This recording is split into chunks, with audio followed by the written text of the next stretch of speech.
I got two words.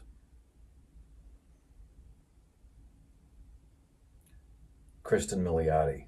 It's time to spend some time with Rick. Hey, welcome back, everybody. I am Rick, and today we're talking about The Penguin episodes 2 through 4, which, as of the filming of this video for you, would make me current with the season. If you have not seen any of my stuff about this, I've done one about episode 1. So you could go and you could find that and you could watch that, and I intend to put stuff up as often as possible. I don't know if I'll do it with every single episode, as obviously I'm doing with this one, which is episode 2, 3, and 4. But the words of the day, as I said at the beginning of this, Kristen Milioti. This is going to be all spoilers for people who've seen it already. So if you have not seen episodes 1 through 4, go watch them and then come on back. Because right now, I'll just tell you, watch them. They're worth watching. I'm recommending The Penguin.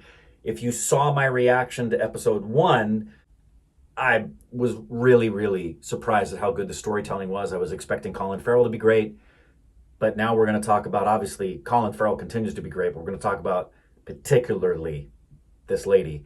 And this is spoilers from here on out. Here comes the warning. Get ready. If you haven't seen it, go watch it and come back, because now we're talking about The Penguin episodes 2 through 4 as if you've watched them. It's time to get spoiled.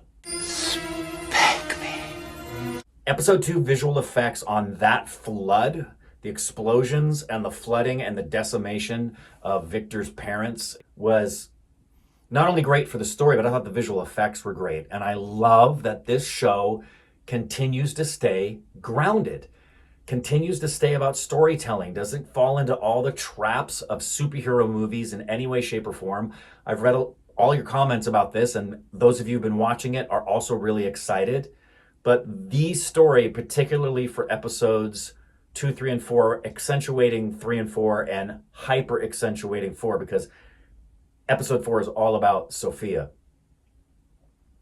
Man, I'm assuming most of you know her credits, but she's done a lot of work. This is probably her biggest thing since...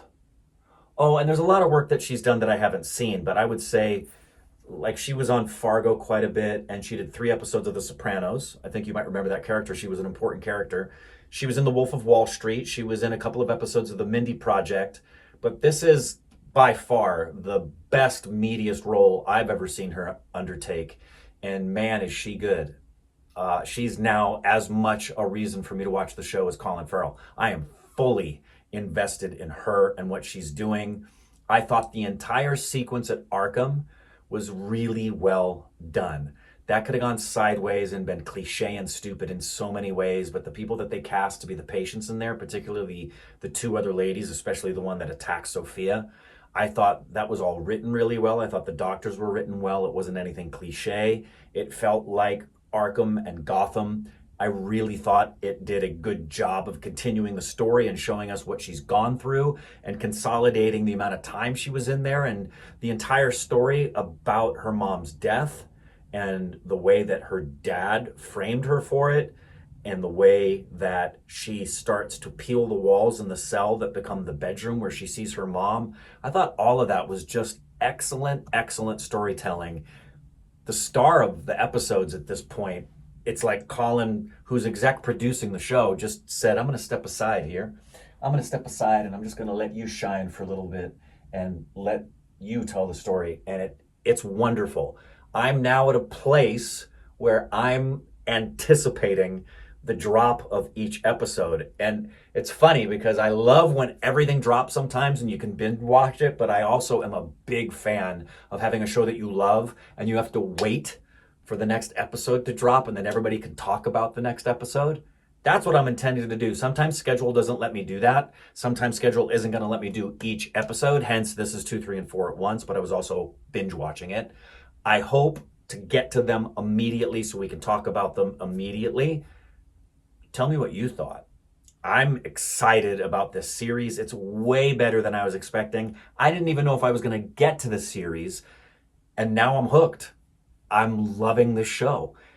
Tell me what you think. If you don't like it, why? Again, in the comments. If you're going to put any spoilers in there, just put spoiler alert for people who haven't seen the show yet. And we'll go on to the next episode and other stuff that's coming up. Also, take a look at my Instagram if you don't already, because on Instagram, particularly on stories, today, for example, as I'm filming this, I put a poll up there for anybody who wants me to or not, doesn't care, to see Smile 2 and review it. A few of you have asked me to review Joker 2. A few of you have asked me to review Substance. I'm going to be putting polls in there, and if I get at least 1,000 people to reply to those polls, and I may do them on here too, put it in the comments. If you want me to review a particular film, I will take it into consideration. It might be a while. If you're from our stupid reactions, you know we can take years. I'll try not to do that to you. But let me know what your requests are for me to review, and just keep throwing them at me ad nauseum, either in the comments here or on my Instagram DMs. Pay attention to the stories, and let's keep moving forward. Really happy you guys are happy that I'm back and doing this. I'm happy I'm back and doing this. And on to the next episode. Subscribe if you haven't. Just hit the subscribe button. It helps me out by having more subscribers. So thanks. See you later. You're good, girl.